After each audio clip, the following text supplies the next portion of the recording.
그렇게나 쌀에 대한 자부심이 높던 일본인들. 그러나 지금은 한국에 쌀을 구매하러 오기도 하는데요. 처음엔 일본 쌀의 공급이 부족해서 벌어졌던 일이지만 이제는 한국 쌀이 이 정도였냐면서 일부러 쌀을 구매하러 한국에 오기도 하는데요. 대체 이런 일이 왜 생긴 거고 일본인들의 자부심은 또 한 번 밀려나게 된 걸까요? 어떤 내용인지 지금부터 만나보시죠. 도쿄에서 자취를 시작한 지도 벌써 8년이 넘었어요. 큰 기대도 큰 꿈도 없었지만 그냥 묵묵히 일하면서 살아가는 건 익숙했죠. 회사도 무난했고 동료들과의 관계도 나쁘지 않았어요. 특별한 감정의 파도는 없었지만 매일 정해진 시간에 출근하고 퇴근하고 편의점에서 간단한 반찬 사서 밥 짓는 그런 평범한 날들이 이어졌어요. 그런데 밥이란 단어에 대해선 저는 결코 평범하지 않았던 것 같아요. 그건 그냥 끼니 해결이 아니라 어쩌면 삶이 이유 더 나아가서는 살아가고 있다는 실감 같은 거였거든요. 우스갯소리로 들릴 수 있겠지만 한국 사람들이 김치를 자부심으로 여긴다면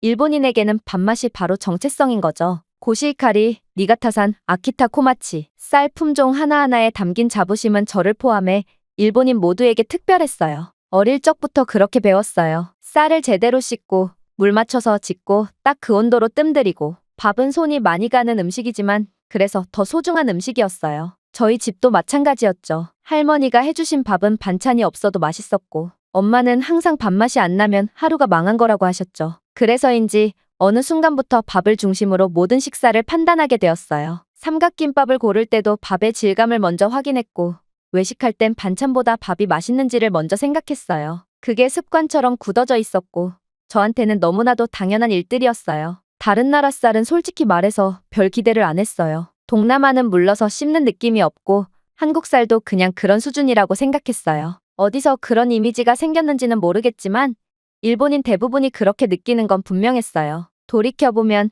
최근까지도 한국 쌀을 제대로 맛본 사람은 아무도 없었지만 이제는 틱톡이나 뉴스에서 한국 쌀을 직접 가서 사오는 일본인들의 행렬이라는 사태가 벌어지면서 이제서야 주목받기 시작한 거죠. 그럼에도 불구하고 저처럼 한국 쌀을 직접 맛보기 전까지는 아마 대부분 누구나 그렇게 생각하겠지만 당연히 우리 일본 쌀은 다르다는 생각, 그게 일본 쌀에 대한 국민적 자부심이었어요. 회사 근처에 있는 고급 식당에서는 쌀 원산지를 따로 적어둘 정도였고 계절마다 바뀌는 신쌀이 들어오면 점장이 직접 설명을 해줄 때도 있었어요. 사람들은 그 얘기를 귀담아 들었고 한 끼에 2,000엔이 넘어도 밥맛 하나만으로 만족하는 경우도 있었죠. 쌀 하나로 감동을 주는 나라, 그게 일본이고 저 역시 그 중심에 있다고 믿었어요. 그래서 한국 출장 얘기가 나왔을 때도 딱히 기대가 되진 않았어요. 매운 음식 조심하세요. 기무치 말고 한국 김치 냄새 익숙해지려면 며칠 걸려요. 회사 사람들도 다 그런 말만 했고 저도 그냥 그런 나라겠거니 하고 짐을 쌌어요. 한국이라는 나라는 제게 그저 먼 듯하면서도 가깝지만 묘한 나라였어요. 일본 방송에서도 종종 등장하긴 했지만 대부분은 정치나 이슈 관련 뉴스가 전부였고 확실하게도 저는 한류에는 아무래도 관심이 없었죠. 제가 먹고 살기도 바쁜데 그런 문화는 사치라고 생각한 지는 오래되었죠. 일상적으로는 음식이 맵다, 화장술이 강하다, 속도는 빠르다 같은 표피적인 이미지들만 머릿속에 남아있었어요. 쌀에 대해서라면 더더욱 그랬어요. 한국도 쌀을 먹는다는 건 알고 있었지만 솔직히 깊이 생각해 본 적은 없었어요. 일본 쌀에 대한 자부심이 너무 강했기 때문이었는지도 몰라요. 밥맛 하나로 자존심을 세울 수 있다는 게 일본 문화였고 그 문화 속에서 자라온 저에게 타국의 쌀은 별로 의미 없는 존재처럼 느껴졌던 거죠. 그러니 한국 음식 당연히 관심이 없었던 거죠. 그런데 어느 날 회사에서 갑작스럽게 한국 출장 일정이 잡혔어요. 저는 별 감흥 없이 짐을 챙겼어요. 출장은 출장일 뿐이라 생각했고 그저 주어진 업무를 잘 해내고 조용히 돌아오면 된다고 생각했어요. 하지만 그 즈음 집에서 걸려온 전화 한 통이 이상하게 마음에 남았어요. 엄마는 요즘 일본 쌀이 너무 비싸다며 마트에 가도 원하는 브랜드를 구하기 어려워졌다고 했어요. 그래서 한국에 가는 김에 쌀 좀 구해와라. 한국 쌀이 요즘 그렇게 관심도가 높지 않느냐? 친구 아들이 한국에 다녀오면서 쌀을 기념품으로 가져왔는데 맛이 그렇게 좋다더라. 그렇게 자랑하던데 나도 자랑 한번 해보게. 한국 쌀 좀 기념품으로 사오라고 했어요. 일단 알겠다고는 했는데 그 말을 들으면서도 머릿속 한편에선 그래도 일본 쌀은 일본에서 먹어야 제맛이지 하는 생각이 여전히 남아있었어요. 실제 틱톡을 켜보면 이런 얘기가 심심치 않게 올라오고는 했죠. 이제 하다하다 쌀까지 한류라며 악플도 많았고 저도 그 악플에 좋아요를 누르기도 했어요. 아니, 음악이나 드라마, 영화는 솔직히 한국이 일본보다 훨씬 앞서 있다는 건 동의하는데 야구나 쌀처럼 한국이 일본을 감히 넘볼 수 없는 영역이 있는 거 아니냐 그런 생각이었죠. 그렇게 출장을 가게 되었고 서울에 있는 호텔에 묵게 되었죠. 당연히 조식 포함이 된 방으로 예약을 했고 식사는 호텔에서 해결하게 되었습니다. 한국에 도착한 첫날 정해진 스케줄에 따라 호텔에 짐을 풀고 업무를 봤어요. 그리고 호텔에서 묵은 뒤 다음날 아침 식사를 하러 호텔 식당으로 내려갔어요. 익숙하지 않은 반찬들이 가득한 테이블 가운데 딱 하나 눈에 띈 게 있었어요. 흰 쌀밥이었어죠. 별 기대 없이 한 숟갈 떠서 입에 넣었는데 그 순간 이상하게 멈춰섰어요. 딱히 향이 강한 것도 아니고 입에 착 감기듯 고소한 맛이 강한 것도 아니었어요. 그런데도 분명히 느껴졌어요. 입안에서 찰지게 퍼지는 그 식감. 마치 미세하게 쿵하고 울리는 듯한 맛이 있었어요. 고시히카리 특유의 탄력감과는 결이 조금 달랐지만 이건 이대로 묘하게 깊고 부드러운 맛이 있었어요. 놀랐어요. 기대하지 않았던 곳에서 예상치 못한 충격이 왔기 때문이었어요. 입맛은 참 정직하다는 생각이 들었고 어떤 브랜드도 없고 어떤 설명도 없는 호텔 조식에 그냥 밥이 이렇게 맛있을 수 있다는 사실이 한동안 마음속에서 떠나지 않았어요. 심지어 너무 궁금해서 그 쌀이 뭔지 궁금해서 일본 품종인가 싶기도 하고 그래서 직원에게 양해를 구하고 쌀이 너무 맛있어서 그런데 품종이 뭐냐고 물어봤고 10분 뒤 호텔 측에서 어디 쌀이라고 알려주기도 했어요. 한국 쌀 품종이었고 종이에 적어준 그대로 한국 인터넷 포털 사이트에 검색해보니 그다지 비싸진 않았는데 이 가격에 이 정도의 맛이라면 가성비가 굉장히 좋은 걸 넘어서 무조건 먹어야 하는 게 아닌가 싶을 정도로 맛이 좋았거든요. 일본에서 이 정도 마시면 최소한 3배는 더 받아야 하는 가격인데 뭔가 이상하긴 했어요. 그냥 밥을 지을 때 뭔가 첨가물을 더 넣은 건가? 그렇다면 대체 무슨 비법이지? 그 정도까지 생각이 퍼졌죠. 쌀이라는 건 분명 나라별 특색이 있겠지만 기본적으로 정성과 기술이 쌓인 결과물이라고 생각해왔어요. 그런데 그 생각이 조금씩 흔들리기 시작했던 거였어요. 한국에서도 이 정도의 맛을 구현할 수 있다면 내가 알고 있던 일본이 모든 쌀의 최상급이며 그 기준이라는 고집이 잘못되었다는 걸 알게 되었죠. 호텔 조식에서 느꼈던 낯선 감탄은 하루 이틀로 끝나지 않았어요. 출장 일정 중 하루는 시내마트에 들러 현지 유통구조를 살펴보는 일정이 포함되어 있었어요. 처음엔 자료 수집 차원이었고 단순히 가격표나 진열 방식을 사진으로 남기면 끝나는 업무였어요. 아무래도 마트에 가야 하는 업무였으니 제 업무와는 무관했지만 당연히 마트에는 쌀이 있을 것이고 거기를 한번 살펴봐야겠다는 생각으로 쌀 코너에도 가봤어요. 그 진열대로 들어선 순간 눈앞에 펼쳐진 쌀 코너에서 저는 처음으로 뭔가 불편한 감정을 느꼈어요. 그게 불쾌가 아니라 왜 이렇게 잘 돼 있지라는 이상한 위화감 같은 거였어요. 진열대엔 이름이 낯선 한국 브랜드의 쌀들이 줄지어 있었어요. 포장은 단정했고 디자인은 간결했어요. 눈에 띈 건 가격표였죠. 일본에서 보던 쌀 가격보다 절반 가까이 낮았다는 거예요. 그중 하나는 제가 호텔에서 먹었던 것과 같은 회사 제품이었고 그 사실을 알고 나니 어딘지 모르게 머릿속이 어지러워졌어요. 한국 쌀이 이 정도로 합리적인 가격에 유통되고 있다는 사실이 그 자체로 낯설었던 거예요. 호텔에서 신뢰를 무릅쓰고 양해를 구해 알아두었던 그 브랜드 쌀.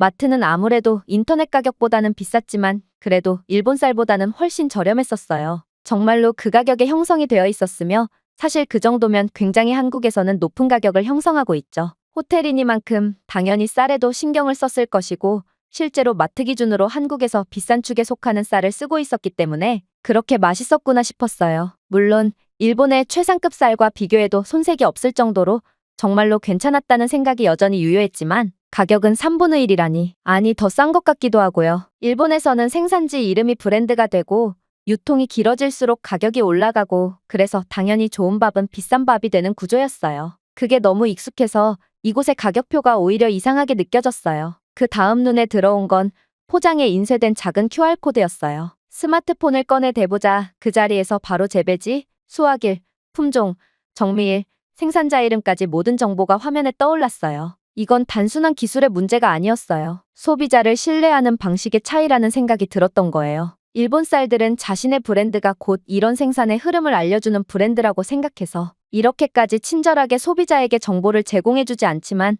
한국에서는 브랜드가 있는 쌀들도 이런 식으로 정보를 제공해줬죠. 그리고 한국에서는 이런 투명한 정보를 공개함으로 인해서 그 브랜드의 가치가 올라가는 모습이었어요. 쌀뿐만이 아니라 다른 가격대가 있는 야채나 채소, 과일까지도 그렇게 확인할 수 있는 제품들이 있었죠. 한국에서는 오히려 더 신뢰가 가고 비싼 제품일수록 그런 식으로 투명하게 공개가 되어서 더 믿음을 주고 더 신뢰를 쌓아가는 구조였죠. 대단하다고 생각했습니다. 일본의 브랜드는 권위를 내세우는 것 같았다면 한국은 정반대였으니까요. 당연히 밥맛은 시각으로 보이지 않지만 그걸 믿게 만드는 방식은 너무도 투명했어요. 심지어 소비자들의 리뷰도 링크되어 있었고 다른 사람들의 평이 가감없이 공개되어 있었어요. 맛, 향, 찰기, 어울리는 반찬까지 누군가는 아주 디테일하게 경험을 남겨두고 있었어요. 소비자인데도 10줄 이상 상세하게 평가를 해두고 있었는데 그걸 보면서 한국인들도 밥맛에 상당히 신경을 쓰고 있고 일본 못지않게 가정 내에서도 쌀 전문가가 많다는 걸 알게 되었죠.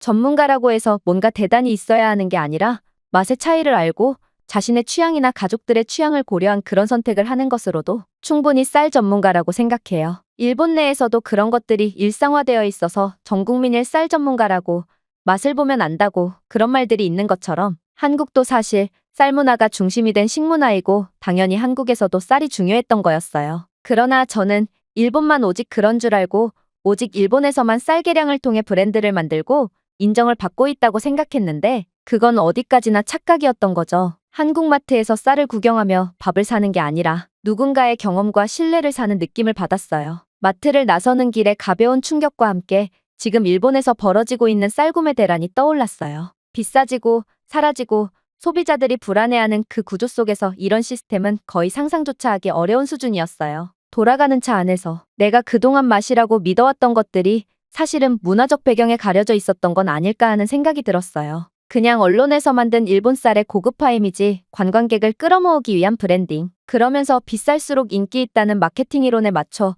무작정 비싸게 받는 그런 게 아닐까 말이죠. 적어도 가격과 품질, 투명함만 놓고 본다면 한국의 시스템이 부러울 정도였죠. 그날 이후 한국 쌀을 직구해서 먹어본다는 말이 더 이상 우스갯소리처럼 들리지 않았어요. 분명히 일본인들이 그런 행동을 하는 이유가 있겠구나 싶었고 오죽하면 그랬겠냐 충분히 이해가 갔죠. 당연하겠지만 그리고 부모님에게 선물로 드릴 한국쌀 10kg짜리를 구매하기도 했어요. 그러다가 한국 출장 기간 주말이 찾아왔어요. 따로 할 일도 없었고 뭔가 더 알아보고 싶다는 생각이 들던 참에 한국 쪽 파트너가 추천해준 곳이 있었어요. 서울 근교에 있는 작은 쌀박물관과 스마트팜 견학장이었는데요. 처음엔 그다지 큰 기대는 없었어요. 쌀에 뭘 얼마나 보여줄 수 있을까 하는 생각도 있었고 그냥 시간을 때우는 정도로 생각하며 발걸음을 옮겼어요. 그런데 도착한 곳은 예상보다 훨씬 다채롭고 정돈되어 있었어요. 전시관엔 한국의 쌀 품종들이 연도별로 정리되어 있었고 특히 품종 개량에 관한 자료가 꽤 세세하게 정리돼 있었죠.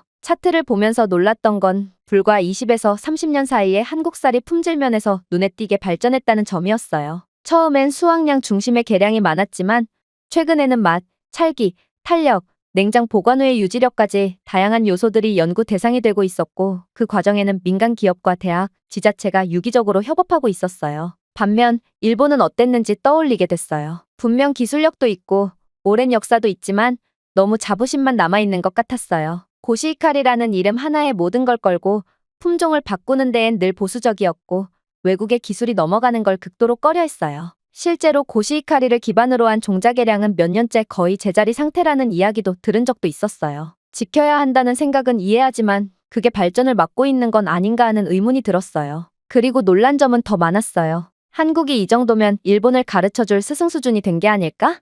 그런 생각마저 들었던 순간도 많았어요. 한국의 스마트팜 체험장에서는 드론이 논이를 날아다니며 토양 상태를 측정하고 있었고 지하 센서는 수분 함량을 자동으로 분석하고 있었어요. 심지어 수확 시기조차 AI가 결정한다는 설명을 들으며 입으로는 아무 말도 하지 않았지만 속으로는 계속 놀라고 있었어요. 무엇보다 인상 깊었던 건 이 시스템이 단순히 생산성만 높이는 게 아니라 소비자에게 신뢰를 주기 위한 구조라는 점이었어요. 어느 순간부터는 밥맛보다 그걸 만들어낸 시스템과 생각이 더 크게 느껴졌어요. 이 나라는 단지 쌀을 잘 만드는 나라가 아니라 쌀이라는 전통 속에서도 계속 변화하고 움직이려는 나라였어요. 그날 견학을 마치고 돌아가는 길, 저는 처음으로 이렇게 느꼈어요. 지금 한국 쌀을 먹고 놀라는 일본인들이 괜히 놀라는 게 아니구나. 오히려 일본에서 쌀이 풍기해지면서 한국 쌀을 맛보게 된 게 일본인들 입장에서는 새로운 충격과 더불어 발전할 수 있는 기회를 열어준 게 아닐까 하는 생각마저 들었죠. 놀라워할 만큼 이 나라는 진심이 있었어요. 그리고 그 진심이 기술과 만나면서 이제는 맛까지도 설득력을 가진 거였어요. 그렇게 한국 출장을 마치고 돌아가는 길,